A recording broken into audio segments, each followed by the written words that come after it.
Hello, friends, and welcome to episode 141 of the Noclip podcast. Jesse Garash is out this week. I'm taking over hosting for the week that we had that's in it. Danny here, back from beautiful Mexico, back from the west coast of Mexico, where I got to see a hurricane get made. Then I got to fly over it on Sunday. Frank Howley, it's been dumping you in SoCal for much of the past few days. How's it been? What's it like being peed on by Hillary? It was like 30 hours of drizzle, and now it's gone, and now it's like 10 degrees cooler. So it was like, cool. It was like the whole, city got a shower. It was great.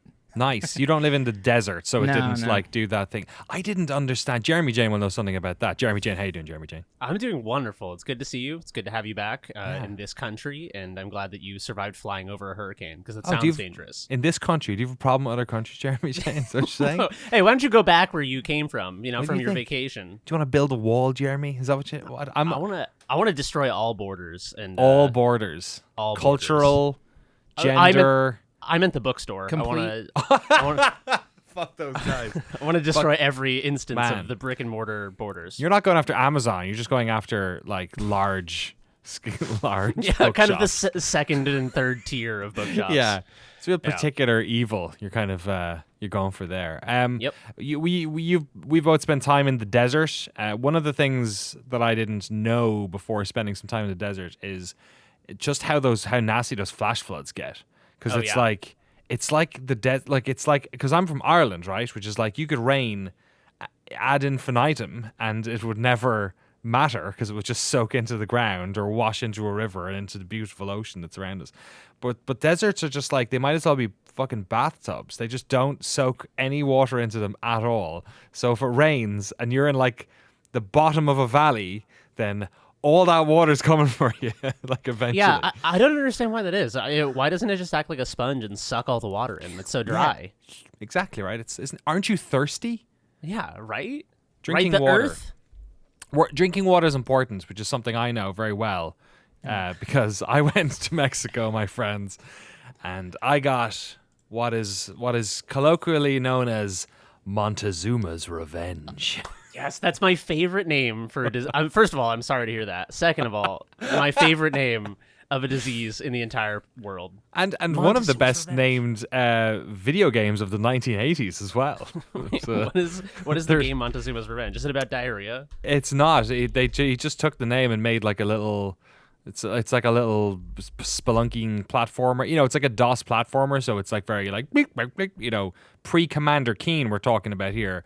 But it's like Indiana Jones kind of, I remember Rick Dangerous on Amiga was kind of a vibe of this. It kind of looks like Spelunky. I mean, you said It does a Spelunky, bit. but it does look like Spelunky. like a proto-spelunky. Yeah. Yeah, I don't know if you shit yourself in that game, but don't worry about it. I've been doing enough of that for the past week. Which has unfortunately led to me this morning deciding that I cannot go to Europe to film a documentary, which we've been planning for months and months and months and months and months. We're postponing that trip. I'm hoping to get it done next month if we can do it. Although now there's a COVID surge happening, and I'm like, fuck, don't do that to me. Don't do that to me. I'm glad I went to Mexico and didn't get a disease, but I got this butt disease that you're like, you got your eye on this one thing and you forget about all the other ones. Yeah. You're like, I'm gonna wear the mask. I'm wearing a mask on a plane. It was in Mexico. We were outdoors by a pool the whole time, so it was like, this was one of those trash holidays. This was a culture vacuum. Now, Mexico is not a culture vacuum. Mexico is a beautiful, rich, culturally rich and diverse nation. I was very glad to spend some time there. We were just dirty hotel Americans for like fucking. Sometimes 6 it's nice to have a vacation like that, though. Sometimes, like some of my favorite vacations as kids were just like not the place we were going, but the motel on the way, and me and my brother yeah. would just stay up in the game room and play like Contra on an arcade cabinet. Yeah, exactly. Air Remember hockey, that? smashing air hockey at each other. Yeah, we used to go camping in France, and we'd you'd go and there'd be like the rec room. I remember there was like a Mortal Kombat 2 and one in Le Havre or somewhere with Sam Malo or somewhere. If you're lucky, you get like a light gun game. You get House of the Dead or House of the Dead. House of the Dead in France. Chateau de la Mort. That sounds way better. Is that what it's called? Chateau de Mort. We should. Gotta be. Yeah, we gotta. If you're French, let us know. Emails podcast@noclip.video. Get those emails going in. So it was one of those. So I was kind of thinking, I'll be, felt great all week, and then just, don't know, man. One too many pina coladas. It was. Did you drink a lot of drinks with ice in them? I know that's how a lot of people get Montezuma's. Yeah, I've heard that because they don't filter the ice, right? Well, my wife didn't get sick, and my kid got a little bit. So, and she presumably wasn't drinking any of the pina coladas, but I did drink a lot of pina coladas. We went to a place that was like, first of all, we went there because it was like so unbelievably reasonable, like price wise, and it had a kids club. So like for my kid, it was awesome. She was like having a blast. She was the only English speaking person in the kids club, but she had a great time. And then, but it was like a reasonable price, but it was all inclusive, Jeremy. I'd never been to an all inclusive place before, including the booze. Wow. Oh hell yeah, dude! I've been to one once as a kid, and obviously did not partake of the booze, which I imagine that's the best part because booze is upsold so much in any if you go to a club and get a bottle of booze, it's like $1,000 for a bottle of vodka.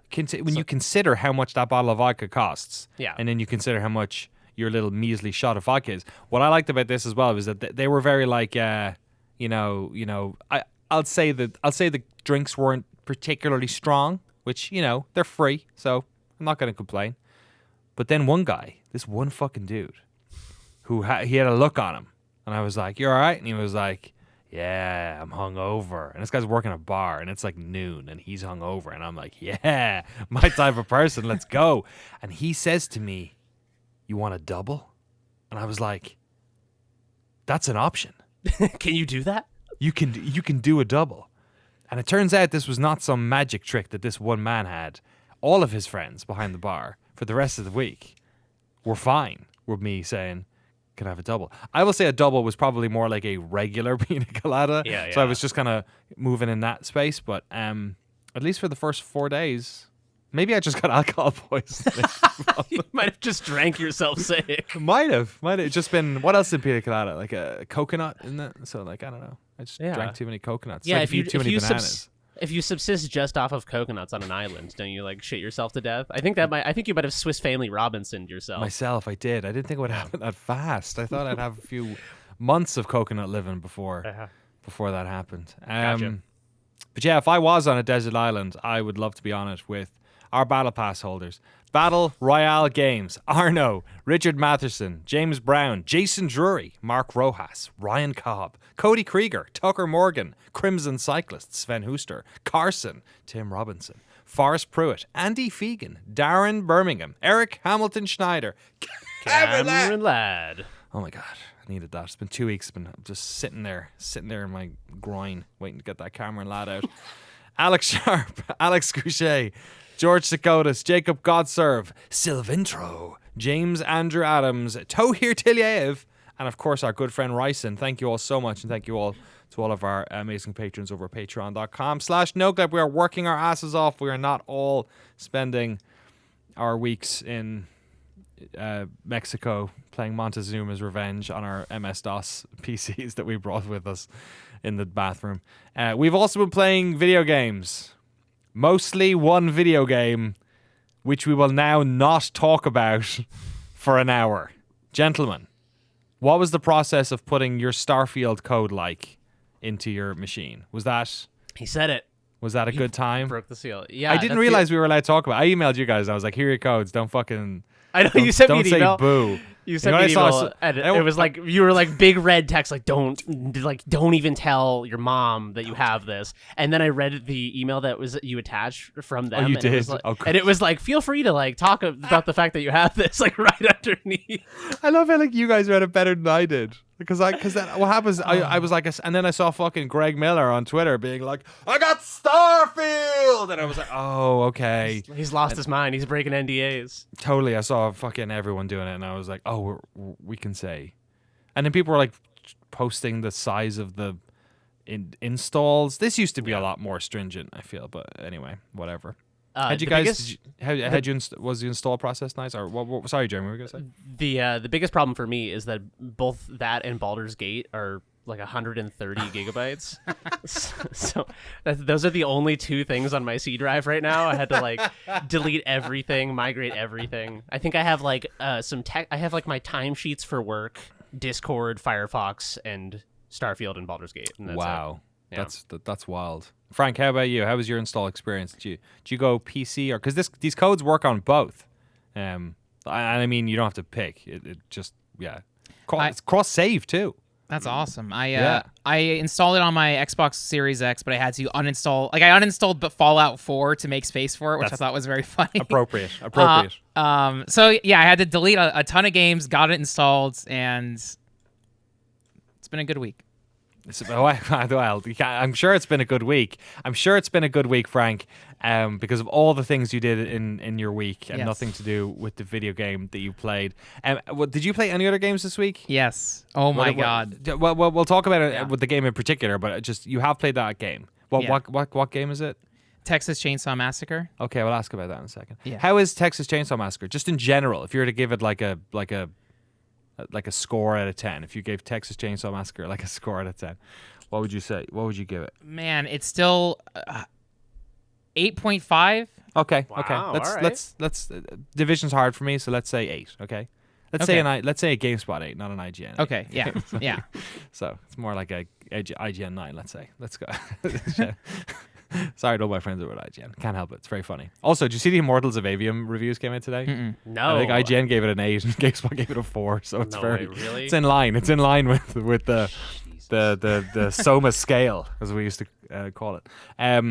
Okay, so Nate, that's pretty good. So, and you only played 2 games this week, so we could easily divide that by 2. So if you were to talk about just your general when you played games this week, if you could give your whole how you played games this week a score. It was awesome. Yeah. Like a score out of 10, and then we could divide that. You know what? Actually, maybe don't. Maybe. I feel like maybe our friends at Bethesda might knock on my door. The Bethesda snipers are waiting outside to take out Frank if he starts saying a number. How do you think the shooting is for the Bethesda snipers? Do you think the shooting feels good, or is it a bit too floaty? Or I think it's probably, if I were to guess, I'd probably say that's one of the highlights of their like personal SWAT team. You know what I mean? It's probably their accuracy or their all that stuff. Yeah. Yeah. Fucking hell. Probably feels good to be one of those guys. You could probably say how long we've played. I don't know. Have we? Can we? I didn't play that much because I was in Mexico. Which let me tell you, when you're having fun in Mexico. And then a Starfield code turns up. There's a little bit of it. It's like, wish I was on my own at home. My family was here from the pool.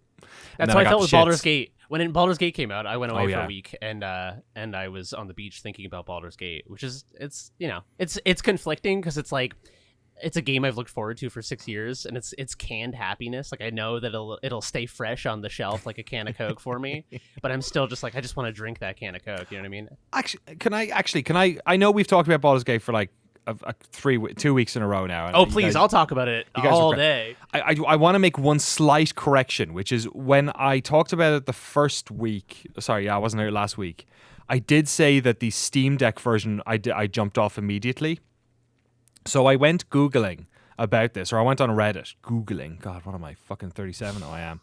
And I just because it just looked fucking weird. There was something weird. Like the textures were either like too much of like a stroke on the edge of. I couldn't figure it out, and it was one of those like dynamic thing, like DLSS, or one of those.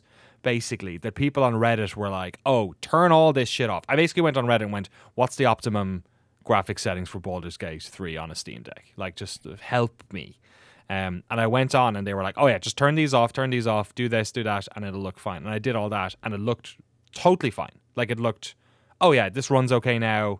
It doesn't look as good on PC, of course. You don't get that beautiful detail, but it works fine. And then the controls and everything worked great. So I actually had a couple of nights where I was playing it on my Steam Deck when I could have been playing it on PC. I wanted to be in the living room, and I played it for a few hours, and it was actually fine. So I kind of wanted to pull back what I had said on the podcast because I felt like it was a bit too harsh on that. I wouldn't use it as like the primary experience for the game, but like it's been totally fine. Have you? Yeah, how far are you now? You passed Act 1 yet? This game is so fucking long. It is really long. I was in Act 1 for a very long time because when I played Divinity Original Sin 2, I kind of just like, I knew it was a long game and I didn't really know what kind of game it was other than like a CRPG with tactical battle. So I kind of just pummeled through and missed a lot of the side stuff. But because that was ended up being one of my favorite games of all time, I feel like Baldur's Gate 3, I'm really savoring every side quest and just like, I feel like I scraped every ounce of Act 1 into my mouth. So yeah, I'm probably somewhere in the middle, like above 30, less than 40 hours probably. Oh, wow. Okay. Yeah. God, a lot of catching up to do. Frank, are you chipping away in it still? Still for Baldur's Gate. Sorry, you're waiting for your console. PS5, sorry, like in 2 weeks, I think. Yeah. Yeah. When is like that out? Is it September 6th, I think. Dude, between that and fucking Starfield, like these just big ass games coming out, like it's a wonder. I wonder if Baldur's Gate 3 was a bit of a surprise for everyone too, where it's like, oh, people are still playing this game weeks and weeks later. I mean, it's not been out that long, but like with, even the Starfield codes are coming out because the Starfield codes went out. We got them last week or whatever. Basically, the day people were tweeting about them was when we got ours, at least. And the game is in early access, so that's a good 2 weeks with the game. But without saying anything about these games or Starfield in particular, it is crazy how you kind of like. I wonder when people got their Baldur's Gate 3 keys, because how these games are so fucking big now. Like, how do you even get it done? I think the embargo for the reviews is the 31st. Is that right? Or 29th of August? I forget. Google it. But that's also the day that it's out on early access. So if you buy whatever the more expensive version of the game, it's probably 70 or something, is it? You get it a week early as well. What was the game that had that recently that we all played? I did it. I know with Diablo. I feel like that's becoming more common. Oh, yeah, Diablo had the KFC pre-order as well. Yeah, Remnant 2 had an early access That's period. It was Remnant 2. It was Remnant 2 I played, yeah. That had that. I mean, I'm okay with that. I'm like, if they held the game back a week intentionally, I guess that would maybe be shitty, but like, I don't know. If there was any game that was coming out that I really wanted to play and I could spend an extra 10 quid to play it, I'd probably do it. You know what I mean? Like, I used to do that in London, where I used to buy the games at the back of game shops and you'd usually give them a little bit of a taste when you did that. But fuck. Anyway, madness. Starfield. We'll talk about it. Maybe we'll do another podcast this week. Maybe we'll do I don't know if you guys are available, but maybe we could do a little Starfield podcast that we could drop on a Tuesday or something like that. Now that I'm going to be around, we could do that. I'm going to play a bit more of it, but I would love to talk about it. How many hours you played? People know it's a game that is at least 50 hours, 100 hours, right? They know that. So, like, how many hours you played? Between 3 and 5, probably. Cool. Not a ton. Yeah. I just kind of wanted to get a little taste and feel out what it was, finally see for myself. Yeah. Yum. What about you, Frank? I have played, I believe, 4.5 hours to 5 hours is my last save. Fuck, I caught up with you guys. Yeah, I'm like 10. Damn. I've been plowing through it. I've been just like, I was up until like 3 a.m. that Sunday I got back from Mexico, which was a bad idea because I did work yesterday, but I've been plowing through it, so I felt like I needed to catch up. I felt like I was like, oh shit, if we're going to talk about this thing eventually, especially because I was supposed to be going away to Europe, so I was like, I need to like cram in as much as possible before Wednesday, because then I'm fucking gone again. I was like, can I get my Steam Deck to run this thing, because we have Microsoft codes, we don't have like Steam codes or whatever, and so I was like, okay, can I get my Steam Deck to, I was gonna like install Windows on it and dual boot it and all that shit, and I guess I don't have to now. That's the other thing, is that I plugged the code into the Windows Store or the Microsoft Store or whatever. Yeah. And my account from that is my original Xbox Live account. So it's the name of the account is like one of those randomly generated Xbox names that's like Jam Jeffawup 7748. What zone were you in? Do you remember the zones? No, wait, what was that? Was that just like Frank knows about the zones? Underground, Recreation, Pro, and I think Family or Casual. Oh, yeah. Family, I forgot about that. Yeah. Those were just like self-selected groupings for the multiplayer, right? Yeah. Yeah, I think, I wonder how much it did. because Yeah. the idea behind it is like depending on your zone, you would get grouped and funneled in there. So all my friends and I all picked Underground because Underground, yeah, that of was the course. chaos in Call of Duty. That's what you wanted. Oh, it was and Underground. you can still go on an Xbox 360 and look at, and if you go on anyone's gamer card, you can still see their like gamer feedback ratio. I have like a 60% rating on my gamer card. Like, Oh, really? yeah, That's not great. I get dinged. This was back when I was playing Call of Duty, like when I was 15. I got dinged for like unsupportive teamwork, trash no. talking, behavior. It's like seeing a report card in my. It's like it matches my 7th grade report card. Why did you get? Were you just like a underground scumbag, or? Yeah, but then also I'd play Street Fighter and be really good at it. So then people would say, like, I remember facing like someone who's number 8 on the global leaderboard. They were M Bison, and I was Guile, and I destroyed them, and they quit out at the like second to the last sliver, and then they send me negative feedback and call me offensive words, and I'm like, Wow. that's just how it was back then. That's BM. That's bad manners. Can't BM. Don't talk, dude. Come on, I got Montezuma's range. What are we That's talking about BMs over here? No BM. You got a My BM fucking- disease. My life for a BM. I'd kill for it. If I could pay $10 for early access to BMs right now, I would be all over that. All over that shit. Frank Howley, tell us a little bit about the Texas Chainsaw Massacre. I cannot believe that on the front of the box of this they have a game based on true events. For fuck's sake. What is this game? Is this an isometric multiplayer game? Is that what we're talking about? Because Yes. it's just in my head. I'm like, that's what we do at horror Yep. movies now. We turn them into Evolve. I am so surprised by this game. I had no interest in this. I was getting like press emails for it. I remember like AEW had a giant like a $100,000 sponsored Texas Chainsaw Death Match on their promotion. Everyone kind of made fun of it online, like. But this was a Game Pass game, and I have friends who are obsessed with isometric horror games, like Dead by Daylight, Jason the 13th, no, whatever, Friday the 13th. Jason the 13th. Whatever. That's good. The idea of an asymmetrical game stresses me out. I don't like competitiveness. I don't like it's just like it just seems broken inherently, or you can screen cheat, or I don't know. So I've always been very dismissive. I don't like those games. But I love Texas Chainsaw Massacre. It's like one of my favorite movies. I'm obsessed with it. Its influence is everywhere in Resident Evil games and more. And my friends, I was on a Discord call with my friends, and I was just playing my own game. I think I was playing I was playing something else. I kept hearing, "You have to feed Grandpa." Is anyone feeding Grandpa? What? Okay, guys, Grandpa's woken up. Guys, who woke Grandpa? Can someone please feed Grandpa? And I was like, what the hell are you guys talking about? So I downloaded it. It was on Game Pass. I jumped in the game. The premise of Texas Chainsaw Massacre, and the reason this game is good, when you're the killer, the family, you can have 3 killers at once. So you can team up as the killers. Oh, that's okay. never, as far as I know, that's never been done before. In Death by Daylight, it's 1v4 or whatever, and Yeah. that just doesn't seem fun. But you can be a team of killers going after victims. So already it's like, oh, I can be the killer with my friends, and we can hunt down people. That sounds great. The premise is the victims are locked in the basement. They have to break out, go upstairs, escape the farm, the slaughterhouse, or the gas station. Those are the 3 maps. Okay. And if you're the killers, you're the 3 the killers. band, like Brandon Flowers and the band, the Yeah, Killers. yeah. Sure. Yeah. Mr. Brightside. Mr. and all, Brightside. Yeah. Okay. You have to hunt down the victims, but the way you track the victims is you feed blood to Grandpa, and every time Grandpa levels up, he lets out a scream, and it's a sonar. What? Grandpa has a sonar scream. What And the it pings all the enemy's location. And so to order to power up Grandpa, you have to feed blood, and you collect blood from the victims you kill. And there's a prompt where you go up to Grandpa on the chair, and it's press X to feed Grandpa, and you'll get an alert that's like, Grandpa's hungry again, or Grandpa has reached maximum power.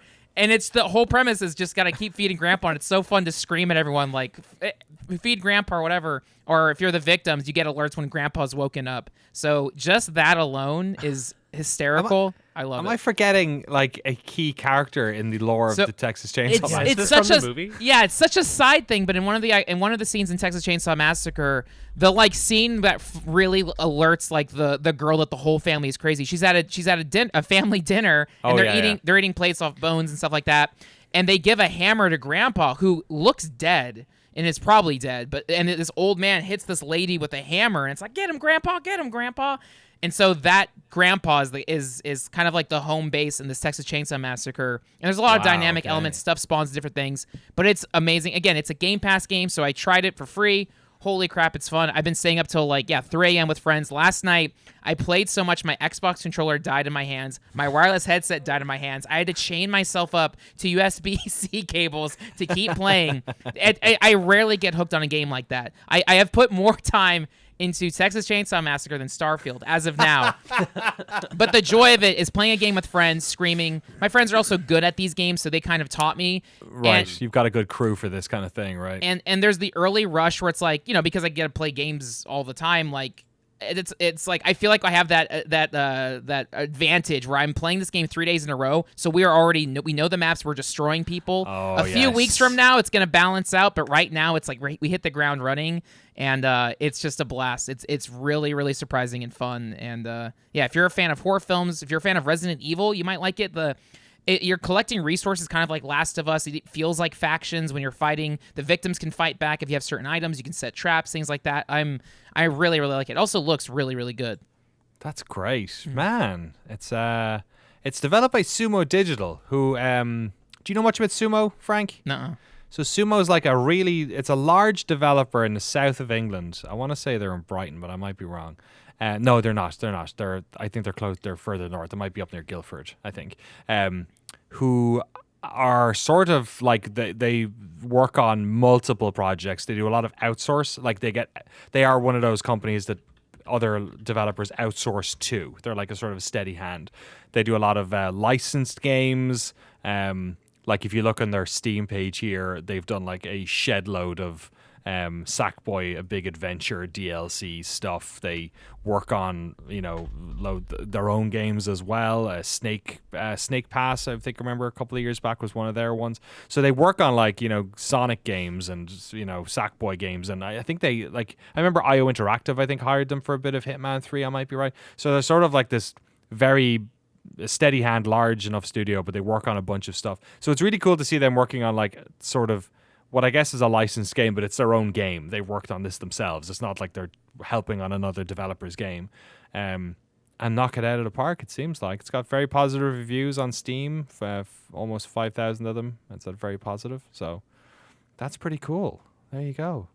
So is it mostly, it's those 3 levels you said? There's day, night, and on the levels, I guess. Yeah. Like the different versions.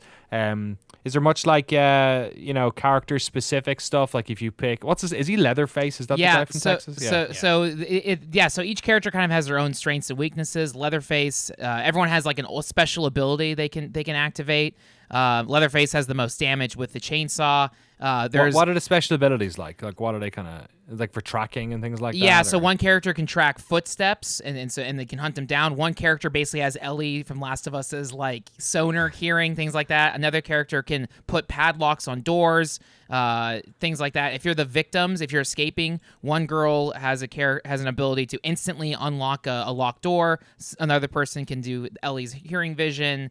Things like that. And so you trigger, and it's like a maybe 3 to 5 minute cooldown, and then everyone has different stats, and I think, and those stats affect like how fast you can unlock doors, how fast you recover your health, how fast your sprint is. There is endurance meter that determines your sprinting and attacking. Some characters can go through like small crevices or Oh, cool. Yeah, so different escape maneuverability. Is there? I saw in the trailer people are like turning lights off. Is that a thing as well? And is there like booby traps and stuff? Yes, yeah. So in order to escape, there's like a series. You have to grab a fuse, put it in a fuse box, grab a valve, put it on the thing. Very basic like puzzle things like that.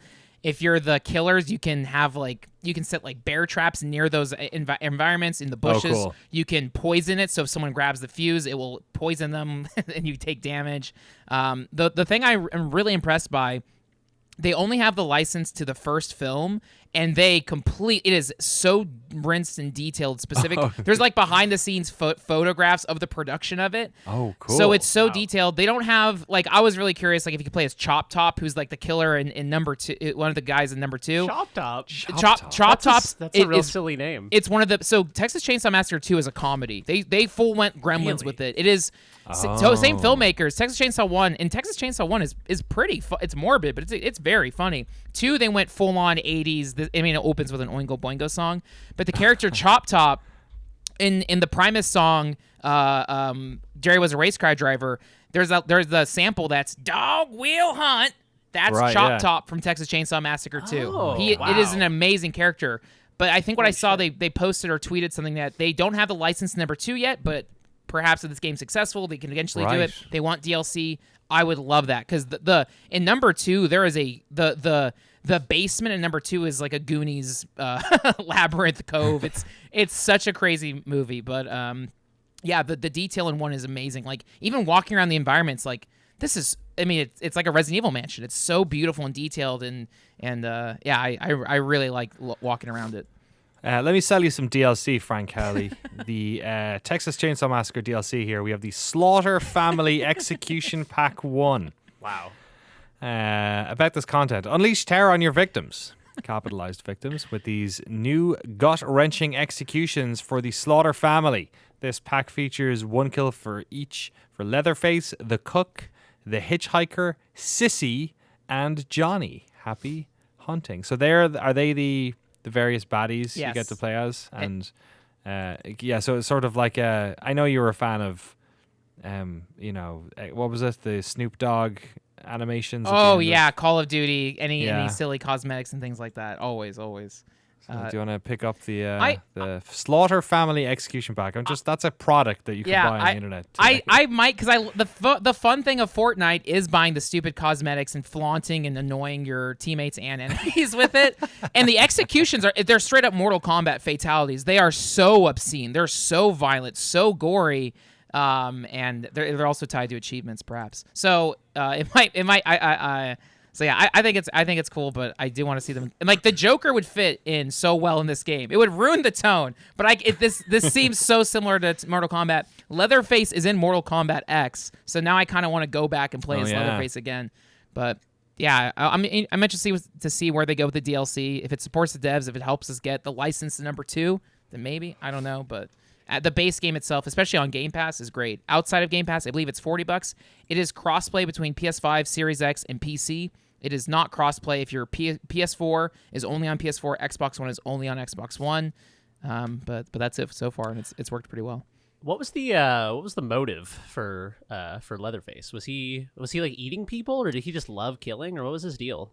That's an interesting thing because the whole family is messed up. So did he just inherit product of his environment? But the loose thing is it's nature versus Yeah. nurture. yeah. I think Leatherface was born good, but I think he had a bad childhood. It is loosely inspired by Ed Gein, whatever the Wisconsin Oh. serial killer. Wow, okay. And I mean all the sequels of the films expand on Leatherface's origins, but Texas backwoods cannibals, maniacs. Yeah, it's very much a hybrid of Ed Gein, Psycho, all that kind of stuff. This is a deep cut reference. I feel like maybe one person will know what I'm talking about. Frank, you might actually know this. The cover for Texas Chainsaw Massacre, the little tiny face that Leatherface has, it looks like the mask in the original Nirvana the Band the Show series that Matt Johnson puts on, the little wooden mask. Oh yes, I remember it. Yeah, Yeah, where he's out of the hospital. Yeah. Or Yeah. wait, it might be that episode. I haven't seen it in so long. I just can picture the mask. But that I'll post it in the Discord. But Sure. mask is actually in I think it was Matt something else. Johnson.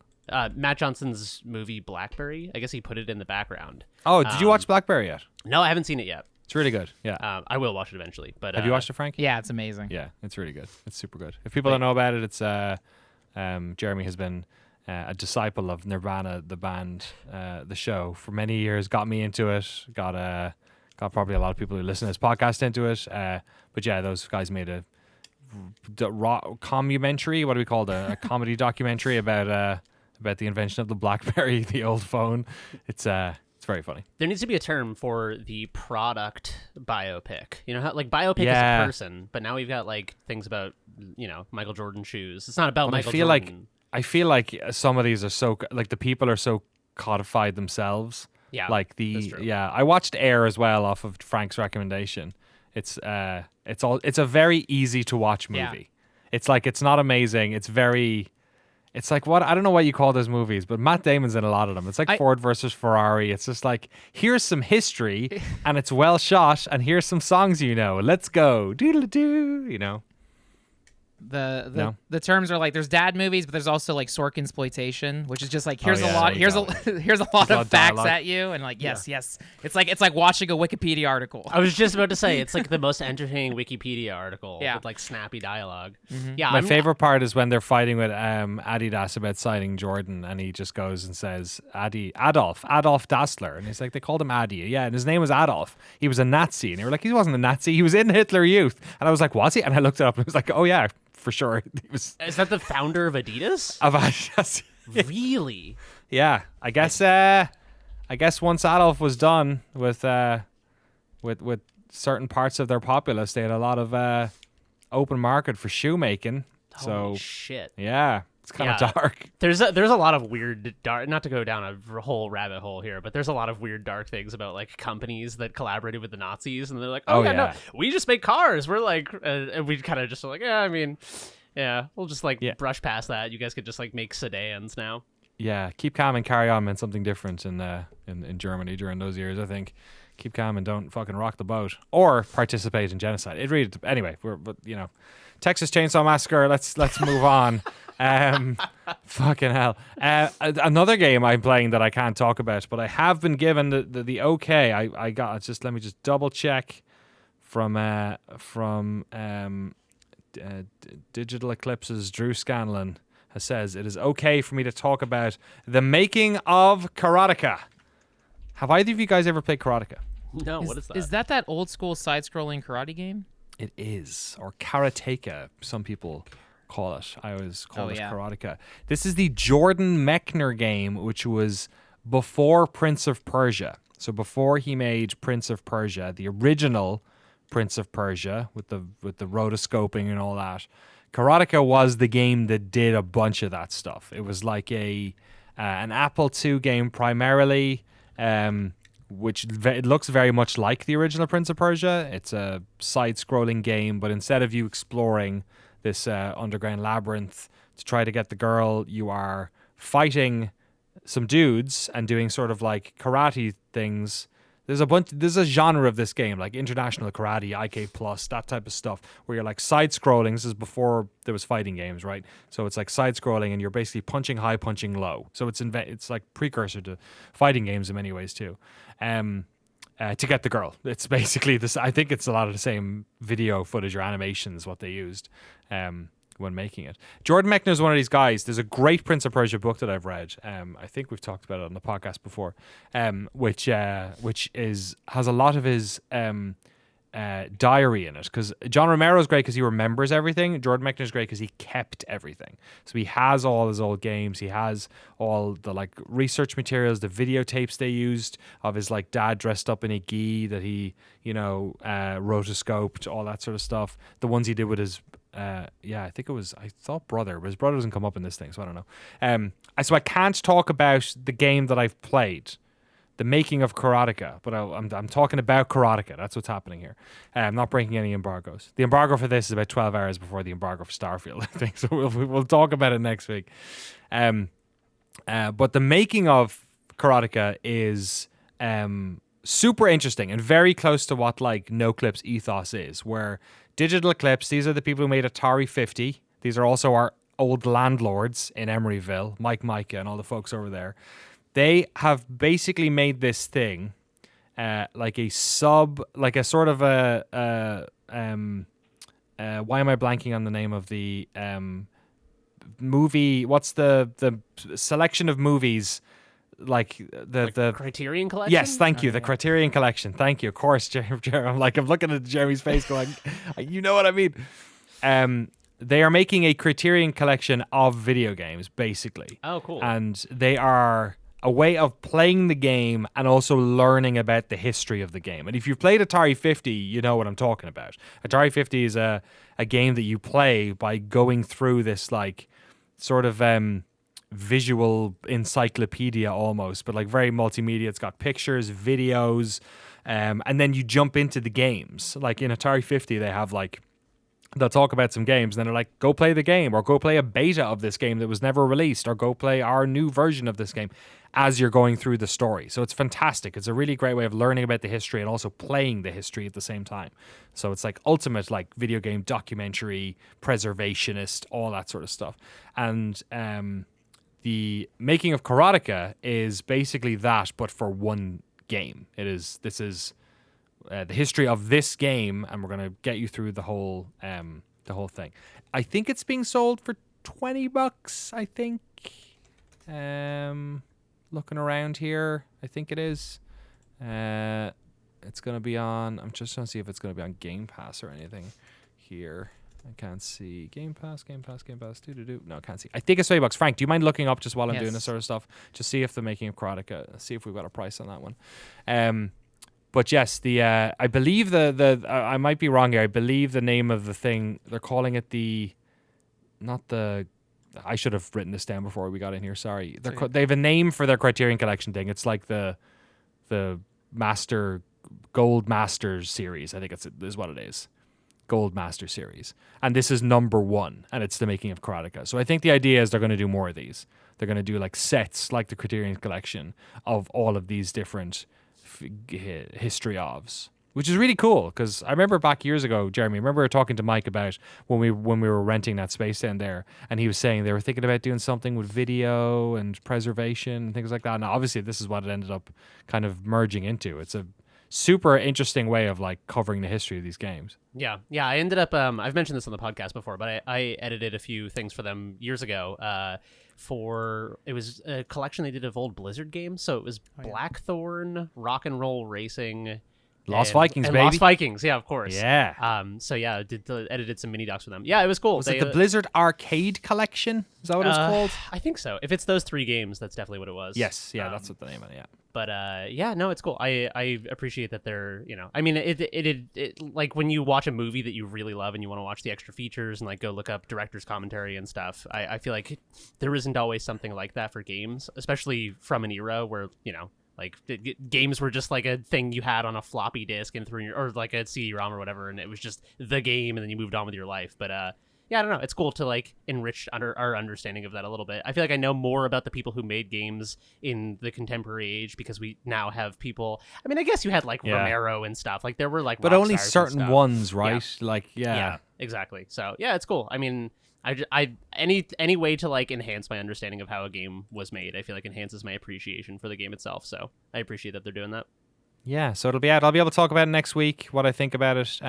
What I will say is I'd not really played Karateka much prior to this.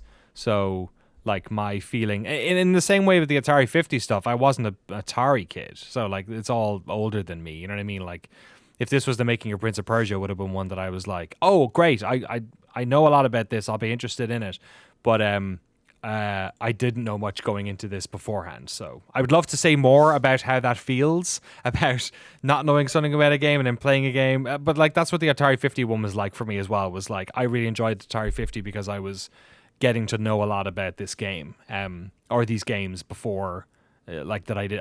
Or games that you kind of know about, but you don't really understand the cultural significance that they had at the time, or like the ways in which they changed the genre at the time. Like Atari 50 is just packed full of that sort of knowledge, with interviews and all that sort of stuff. So that's the format that they're apparently going for with this, based on the Steam page and having nothing to do with my experience playing the game, The Making of Karateka, out August 29th. We will talk about it next week on the podcast. The other game I played, but y'all covered it last week.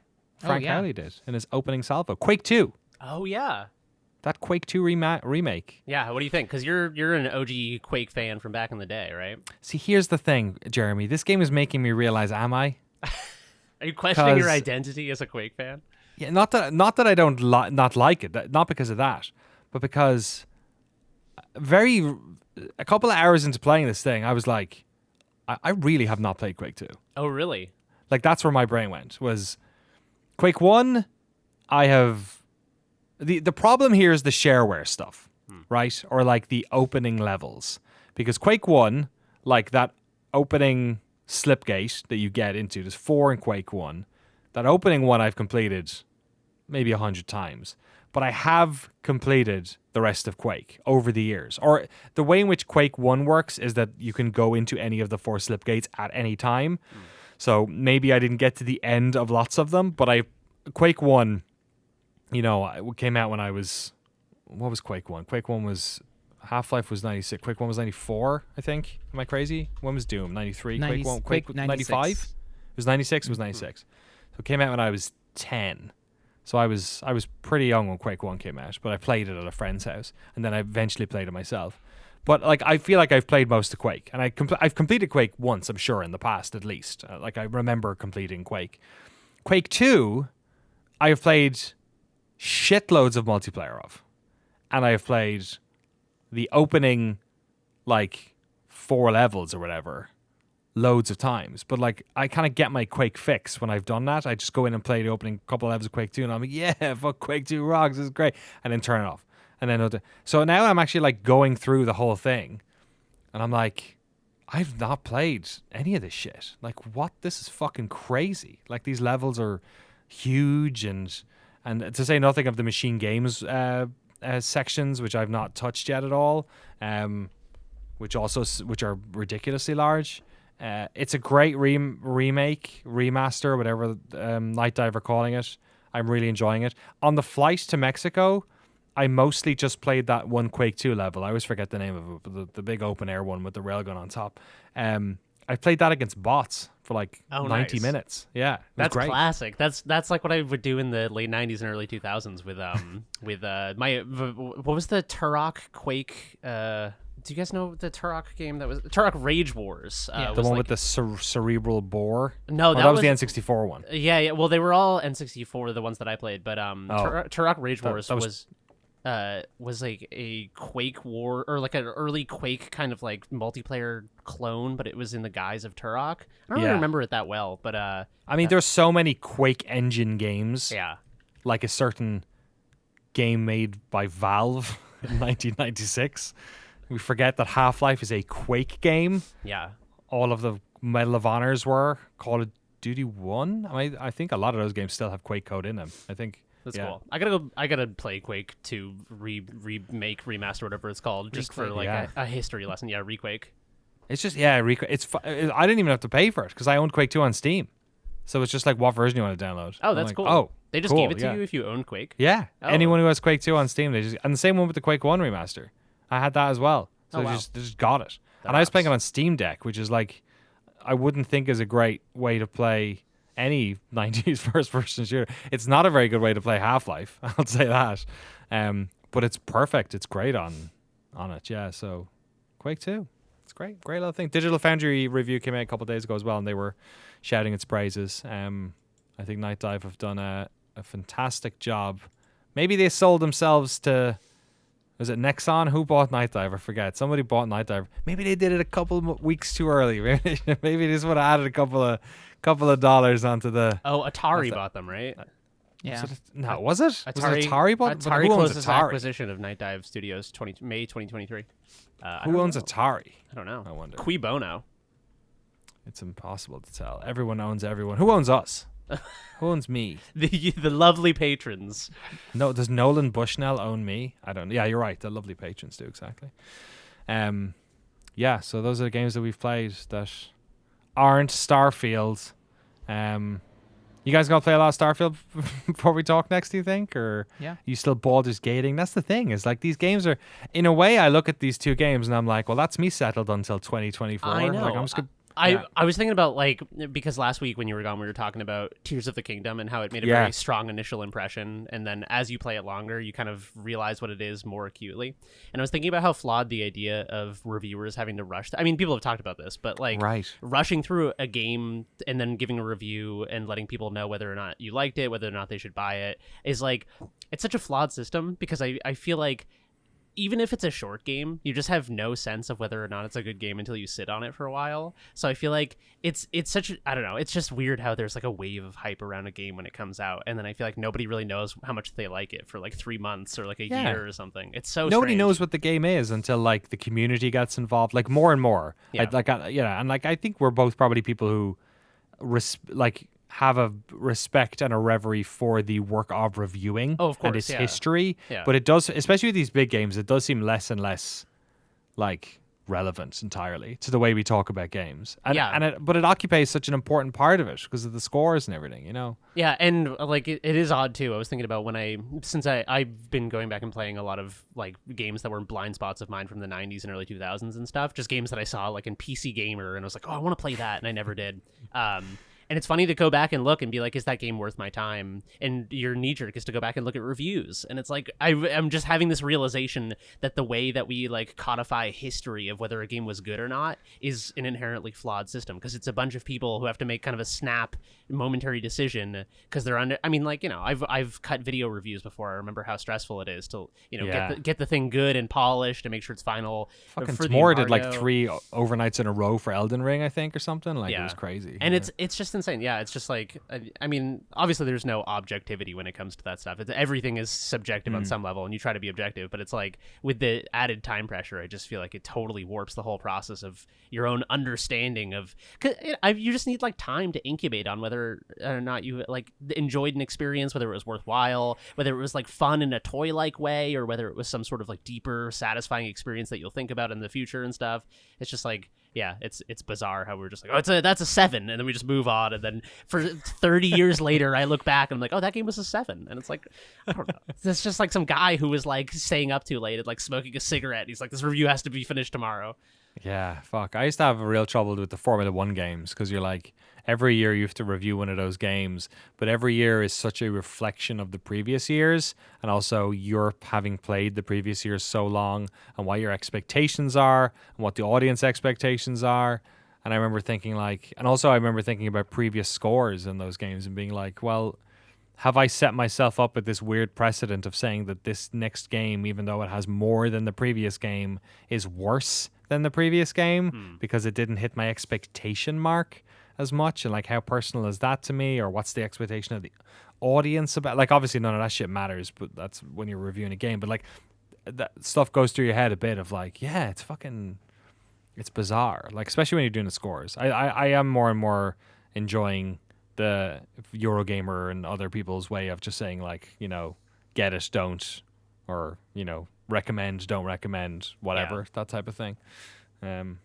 Yeah. So we'll be giving a score to Starfield on, I guess, a bonus episode perhaps of the podcast. We'll figure it out. We'll figure it out next time. If we don't, at the very least, it'll be up on your regular Friday podcast next week. Us talking about that. Frank Howley, what do we got from the wonderful Noclip community? So Ollie Kant in our Discord wrote, given the release of both Hi-Fi Rush, Bomb Rush, Cyberfunk, Roller Champions, and Roller Drome, are we seeing a renaissance or an establishing of a Jet Set Radio-like as a distinct genre? And what exactly is it about Jet Set Radio that has made it such an enduring phenomenon that people still clamor for a sequel to this day? This is coming from someone who's never played it. I should have. I feel like we should have Jesse for this one. This is very much his I was gonna say the same thing. His vibe. I feel like, as someone who has also kind of just I mean, Frank, if you played a bunch of these games, maybe you're the better person to address. Okay, then you go. I'll say my thoughts after. There is a massive gap, no pun intended. There is no extreme sports genre anymore. Like, that was my favorite series of all time is Tony Hawk's Pro Skater. Skate 5. That's all we got. Oh, yeah. And there's Skater XL and all these others that are coming, but they're more simmy. I love the fast, crazy, arcadey stuff. So yeah, it's you know, Y2K era. There was Jet Set Radio. There was Tony Hawk's Pro Skater. There was Matt Hoffman's Pro BMX. Dave Mirra's Pro BMX. Aggressive Inline. BMXXX. BMXXX. Just there we go. SSX. There was Infinity, and they were all awesome if you like the genre. And I don't know if Extreme Sports came passe or just the bubble bursted or whatever. The Tony Hawk series eventually got squished down, and then Skate came, yada yada. But that Y2K aesthetic and extreme sports, there's a huge gap for it. So it's cool to see these indie games come out and scratch that. And I've yet to play Bomb Rush Cyberfunk. I believe it's coming on console same time, like kind of near Starfield, like in early September. So I'll dive in there. They were able to get the composer. I think I'm not going to try to pronounce the name. It is actually out already. It came out August 18th on PC and Switch. Yeah. Oh, okay. So it's coming out on console later, is it? So Okay. yeah, so I think it's just everyone remembers those games, love those games. Jet Set Radio was on PS3 and Xbox 360 like in 2013. They they ported it, same on Steam, and those games hold up. I really like those games. Jet Set Radio Future is, I think, playable on 360. I still play it on the Xbox. And so yeah, I just want to interject for a second because like I would draw, for whatever reason, I draw a distinction, and maybe it's because I never liked games like Jet Set Radio, but I played so much Tony Hawk. To me, the sub genre that is being talked about here about the sort of like vector graphics, super neon, like and the feel of them is so different. Like Jet Set Radio feels very different to, like, it's harder in many ways to games like Tony Hawk, which is just like, press a button, you stick to a rail, and off you go. And I was never into those games. So when it looks like some of these games, like I look at them and I'm like, oh, I'm so glad that's for someone. Those games are, and like Hi-Fi Rush obviously is aesthetically what he's talking about, because that game is a fucking third-person action game that has nothing to do with action sports games whatsoever. And then Roller Champions, is that like, what was the Roller Drome? I don't know Roller Champions. Was that the Ubisoft or six? There was a Jet Set Radio Future. You're right. This was the Ubisoft roller derby kind of thing as well. I can see how that's kind of in line with the Bomb Rush Cyberpunk Jet Set Radio kind of thing, and Roller Drome to a certain extent as well. But do you think there's a big audience for that? Because one of the things that I worry about is this like thing, I don't know, there's no name for it. I'd probably call it like aesthetic nostalgia, where there is a vibe that people are nostalgic for, even though they never played those games. And so you end up in this weird situation where there are certain games that get talked about, and I think like Gex is one of these, where everyone likes it aesthetically, but no one's fucking played it. Everyone remembers the poster for Gex, and they know the cool picture, and he's got the sunglasses on for Gex 3D and the vibe of Gex. But like, fucking 20% of those people have actually played Gex, or the original Gex, surely, and then the 3D ones. I feel like there's like certain games, and I feel like Jet Set Radio might be one of these, where people really like the look of them and the vibe and that time, but they never played them.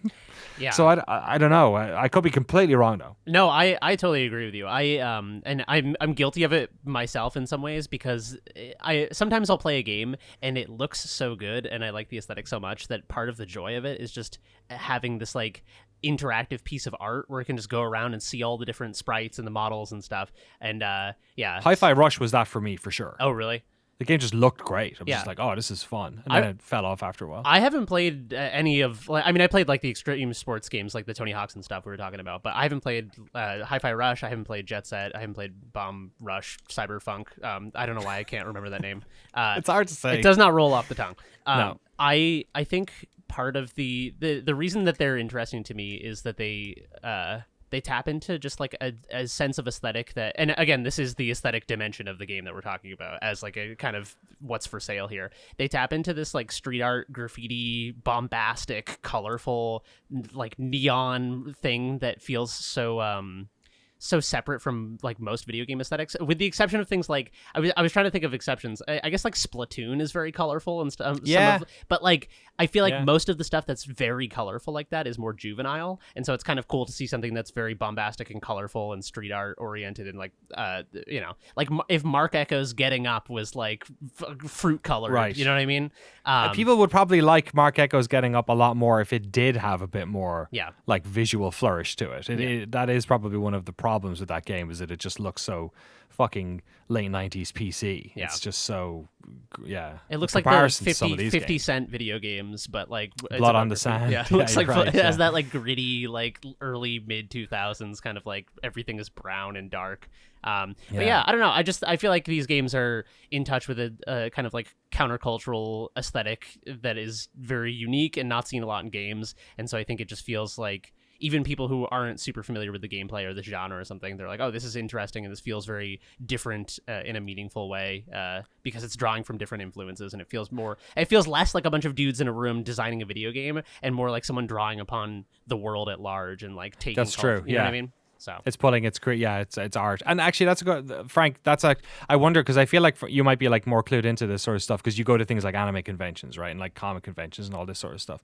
Like, do you think there's a market for these games? Like, because it does seem like, we always run into these like weird little pockets of culture that, I'm not saying weird like that, but like just like esoteric or like weird in that they are weirdly popular because I didn't expect them to be. You know what I mean? Like those types of things. I'm wondering if this is one of these things where there is actually a big audience for this outside of, or the type that a video game needs to support itself as opposed to like an anime or something. I think manga. so, like, because I think like with this whole aesthetic, I always shorthand it's like it's that Dreamcast era where it's huge blue skies and everything, and I think a lot of people missed out on that era of Dreamcast. A lot of those games are very hard to get. There's now emulators that work well, but I feel like, because I'm on TikTok a lot too, and like all these types of games and art styles are floating to the top. Like kids are interested in this stuff. Oh, really? Yeah, and like it's weird. I do not like Overwatch, but I do appreciate Overwatch's art style. It did push that, and people are used to that art style now. And so, yeah, I feel like if you do go back to Jet Set Radio, it is hard to play. So maybe these games are more accessible.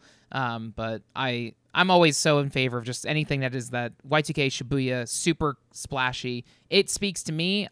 Going to anime conventions, it's all ages. People are into it. But then it's also very important for that people show up when these games do come out and actually buy it, as opposed to, I added the soundtrack to Apple Music. I'm good. So yeah, right, yeah. or I reposted it on. Well, back in the day it would be Tumblr. Or I retweeted this art or followed it. But it's who's actually gonna buy the game, who's gonna play it, etc. I think another important dimension of this is that I feel like the interest in, especially among young people who are like Gen Z and Gen Alpha and maybe missed out on the original PlayStation and stuff like that, I think whether consciously or unconsciously, I think a lot of the reason that people are getting more interested in PS1 aesthetics and kind of like throwback retro game aesthetics and Dreamcast era and stuff is that I think it is a response to the like hyper fidelity of contemporary games, because I think when you are trying to make a game that looks hyper realistic, there's less room for impressionistic kind of expression or like expressionistic like model making. And I think when you get back to these very simple, like more low poly or painterly or like crunchy low resolution textures, it forces the texture painters and the modelers to be more ruthlessly efficient with the silhouettes of their models and with the details of their texture painting. And I think that it's a different way of it's a different North Star you're following. It's a creative one, not one based on does this look like am I walking towards the uncanny valley or not? Yeah. And I just think people resonate with like an artistic vision for what games can look like, and I think people are just I think it's refreshing in an age where game graphics are often like simulation to get more towards just like pieces of art. I would agree with that hypothesis, but I would change one side of it, which is I don't think games are getting more realistic looking. I think game visuals have fucking stagnated. Yeah. I think if you're an 18-year-old kid now and you're playing the latest AAA game, it looks basically the same as when you were 10. Yeah. You know what I mean? Like I don't think they have changed enough. I think like even like what's the best looking games we have at the moment? I guess like whatever, or what's the best, like we had, I guess Starfield's out, right? People have seen video gameplay of Starfield that, doesn't look like some fucking creative, like it doesn't look like Quake 2 did to Quake 1, or Baldur's Gate 3 doesn't look like, Quake 1 to Doom. Like we don't have these fucking massive leaps anymore, and it's just gotten worse and worse and worse. So I think you're right. I think people probably do, younger folks look at this stuff and go, oh, that looks interesting at the very least, because everything else just looks the fucking same. Yeah. There's a parallel happening with animation with films, because like Spider-Man, Spider-Verse, and TMNT have this now. Yeah, it looks so good. 2D, but extremely expressive color, so vibrant compared to how even the new Puss in Boots movie had all that shit. Oh, really? Yeah, because like when you see trailers for like the old generation of like Pixar and DreamWorks stuff, everything it's like, oh cool, it's 3D, it looks nice. Pixar, I think, will always try to put some tone to it, but it's like 3D animation is so I hate it. Or I don't know, it's very boring to me. But then now this new wave of extreme 2D anime inspired, or I don't even know what you would consider it, but it's amazing. Yeah, it's funny how nothing like lasts. Like people get bored all the time. It's why I think this whole idea of AI being at the helm of creativity is a total dogshit, stupid fucking pudding-brained idea, because like everyone gets bored of everything all the fucking time. We get bored of actors, we get bored of genres, we get bored, like every pockets of society are getting bored about different things, and then wider society is getting bored about different things and needing new things all the time. That's how art fucking works. So like, I don't know. I feel like games are kind of okay at the moment because I don't know. There's enough interesting stuff being made off the top shelf, not the AAA stuff. I do worry about how bad AAA has shot the bed in the past. I don't think it gets talked about much. I think AAA has been a fucking nightmare for about like at least the past 5 years. Yeah. And like kind of walking towards a death march for about 10 or 15 years. I think the fact that the new Assassin's Creed game, which I'm interested in looking at, is basically saying, okay, we're getting back to just making a good fucking video game and not just making a big video. And I don't want to like, you know, Valhalla was like fantastic in all these different ways, but it's just they're not capturing people's attention or imagination anyway like they used to be. Like these big games, nobody gets excited about new Calls of Duty. We just get them because they're like they added the things in that people wanted. Yeah, they've or become they have like the Madden. games of service. It's like a sports hooks. game, you know? Like 100%. Now you have like Call of Duty 2K24 coming out is how it feels. And Assassin's Creed's the Yeah, same thing. yeah, My yeah. wife is like, when's the next Assassin's Creed coming out? Yeah. Because that's the mentality now, is that you play these games, they're super fucking long. So you play them for like 4 or 5 months or longer, whether it's a single player one or it's a games of service game. And then you're like, when's the next one? When's the next one? And then it's like, so what are younger generations looking at when they see that? When they look at their parents' games, they probably think this is boring as fuck. Like, why the fuck would you do that? Games aren't interesting to kids anymore. They grew up with them. They're not like this new fancy thing. It's not like, you know, it's not like the fucking like it was for us. And that's what I worry about, is that like by the time everyone realizes that games have like peaked and are on a some sort of decline, that it's going to be, it's like, because it's happened before. It's been a long time since it's happened. The 80s is a long time ago, but it has happened. People did get bored of them, and it was because stuff wasn't rocking the boat enough. So I do worry when I look at like this year, and I'm you know, I'm loving a lot of these games, but like there's no getting away from the fact there's a lot of remakes, there's a lot of old, like Assassin's Creed is old, man. Yeah. That first game came out in what, 2007? No, earlier. Maybe earlier than I that. think it was 07. Assassin's Creed. Assassin's Creed is like 15 years 2007. old. Oh, Yeah. all right, cool. That's fucking Thin Lizzy. You know what I mean? Like that's some fucking AC/DC shit. Yeah. Shirts, you know what I mean? I mean, I think there's like there was I won't say the person by name. There's a controversial video games figure who recently tweeted that all games are boring now, and it was like a big everyone had to dunk on them, and it's quite a quite a claim. yeah, Um, quite a claim. And I think that a lot of the responses and people quote tweeting it and stuff were just like, "Have you played a single indie game in the last 5 years?" Right, And which- you know, like I just think that, but if you look at the like the amount of market share, like the revenue, or like the amount of like market dollars that people are spending on video games, and the slice of it that's going to your Call of Duties and the slice that's going to things like Signalis, it's so disproportionate compared to the amount of innovation and like artistic soul that's being poured into these smaller games. And I just wonder, like, will there come a tipping point when people are more interested in seeking out those more niche experiences? And never. I don't think there will, but I do think Game Pass has helped as well, because I think it's like it's the recognition of these larger corporations that if they curate and present some of these smaller games to people and don't ask them to like, you know, wager $20 that this is a worthwhile experience, just give it a shot for free with your built-in subscription, then, you know, more people get interested in that stuff. But I don't know if there will come a point where people are like going, like, you know, my buddies who just love Call of Duty and kind of like work their job all day, come home, and their limited experience with video games is just playing a little bit of a battle royale game at night. I don't know if those people are ever gonna like seek out an indie survival horror game about like Never in the way that you're talking about. And I think the issue is the whole thing is a house of cards. If that happens, like, the problem is if the top goes, everything goes. If the lack of interest in those big AAA games and the console selling games and the first party games, if that stuff wanes, everything dies.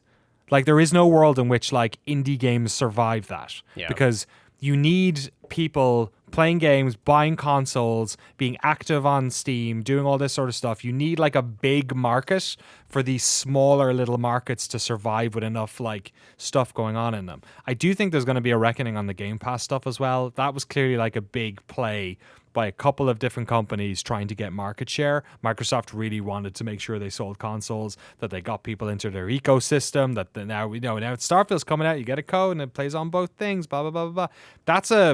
That's not making its money. That's like a loss leader for a massive multinational corporation, right? So I do feel like you're going to start to see all that stuff rein in as well. So in a way, like, that stuff's been great. You're right, for indie games, that's been terrific, and we're in such a wonderful place. But isn't that the problem? Isn't the problem that all the indie stuff is what's interesting? Yeah. Isn't that like a fucking warning light that should be going off in some exec's fucking office, right? I was thinking about this recently. I was thinking about, because I played Morrowind and Oblivion and revisited Skyrim a little bit, and I was kind of because you're trying to prepare for Starfield. I was preparing for Starfield because I wanted to do my homework. And I just feel like when I play Morrowind, which is, a AAA game of its time. It was made by, a few dozen people, several dozen people. It's not a game it's not like Larian's game where Baldur's Gate was made by like 450 people or whatever. But, Oh, Baldur's Gate 3. Baldur's Gate 3, sorry. Okay. I'm sorry. The only Baldur's Gate that matters now. No, I'm just kidding. But I was just thinking about Morrowind and like how weird it is and how like odd the writing and world building is. And, like there is a reason that some of the stories that like the apocryphal stuff behind Morrowind is like, what's his face? I can't remember the lore guy, but he was like doing acid and like writing the like lore for it and stuff, which isn't even true. But I do think that there is a way in which the expansion of games into more of a big business is a self-selecting process that weans out the weird and interesting people, and the people who rise to the top in a corporate environment like that are people who are like super neurotypical, people who are kind of like very normal, people who get along well with like a normal corporate environment, sometimes people who are like sycophants or ladder climbers. And I think the people who are weaned out a lot of the times in those processes are people who are like weird and have like niche interests and kind of keep to themselves and are introverted. Or maybe it's self-selecting where people now don't want to work there. Yeah, exactly. Yeah. I mean, like I think at the risk of blowing smoke up my own ass, I think the games that I'm working on are probably interesting in some ways because I'm like a weird introvert in ways that like big AAA games will not be, which I think is the edge that a smaller creator has. But I think that like if you don't recognize the importance of like weird vision in big art projects, I think this is true of movies too. I think big corporate movies also just get like boring and stagnant because you don't have like weirdos coming in and being like, what if it was weird? So I don't know. I feel like as games get bigger, where they're getting less weird, and I feel like that is one of the sliders that is being dragged down. Is like, the weird slide. Yeah. Yeah, you're right. Yeah, it's funny when I was reading Romero's book as well. There was a real feeling in the book that like these people were with each other working on these games because these were the only people working on games. Yeah. Like so like you didn't get to choose who you worked with. You know what I mean? Like you want to make it. No one else wants to do this, so we're just going to do this. You then had this weird melting pot of all these very different people trying to come at this problem from very different directions. And I think you're right. I think especially at scale, because scale makes all these problems worse, because at scale every curve flattens, or at scale everything smooths out statistically, right? Because anything that's weird gets a little bit diluted and everything. And on those old smaller teams, two weirdos could be a lot of weird. For whereas sure. like two weirdos on a team of 400 is not really enough. I think that's why people really value individual figures, and like we've talked about the problem with kind of like the worship of the individual, because video games are made by entire communities of people. There's no like even solo indie devs will tell you that like their support network is like their family and friends and people they bounce ideas off of. Like I feel like no one creates in a vacuum really, but I feel like that's why people value individuals like Josh Sawyer and stuff, because I feel like they're people who have are at this high level where they've proven themselves as like to be professional, to be able to finish video games, to be able to like design commercial products, but also are like have enough niche interests and are like passionate about interesting things. And it's like I feel like that's where you get that balance. Is like Pentiment is a game that's like weird and interesting in ways that so many games are not. And it also was like a relatively big budget game made by like a relatively decent sized team and stuff. So I don't know. I feel which wouldn't have, to his words, wouldn't have existed without Game Pass. Yeah, and exactly. And from a developer who he had like proven himself within the organization, and also Obsidian's like a company of people who he's known for years and would greenlight it, you know. But you're right, like that's the problem, because that's an exception. Yeah, Those exactly. are like very particular things needed to fall in line for, you know, life to grow on Earth and for Pentiment to be made. Yeah, there's very few like cool weirdos who have performed well enough in a corporate environment to be able to make cool weird stuff. Yeah. We need more cool weirdos. Yeah. That's what we need. Not to be down complaining about all the games coming out this year, but there are a lot of games coming out in the next couple of weeks. We're kind of into it, folks. It's all happening. Armored Core. Oh yeah, I played the first Armored Core last night for the first time. Oh, did you really? Yeah, it's really Holy fun. shit. It was really fun. Wow. Armored Core 6 Fires of Rubicon from everyone's favorites Soulsborne developers, but shepherds of the Armored Core franchise for many a year, since way back in 1999, isn't it? Or 97 the first one came out. Jesus Christ. They're going to bring Kingsfield back after this shit. They should. If it sells. That's very funny. I love the idea that, like, as one studio gets one of their weird games breaks up and becomes the biggest genre, so then they get to remake up, it's like id bringing Commander Keen, like doing a 3D Commander Keen or something. That's coming out. We've got Baldur's Gate 3 on PS5 and everything. Starfield is coming out the same day. We of course have the Making of Karateka, which I want to mention again. That Assassin's Creed game is coming out as well. So is Mortal Kombat 1 and Lies of P. What else is coming out? Sea of Stars coming out next week.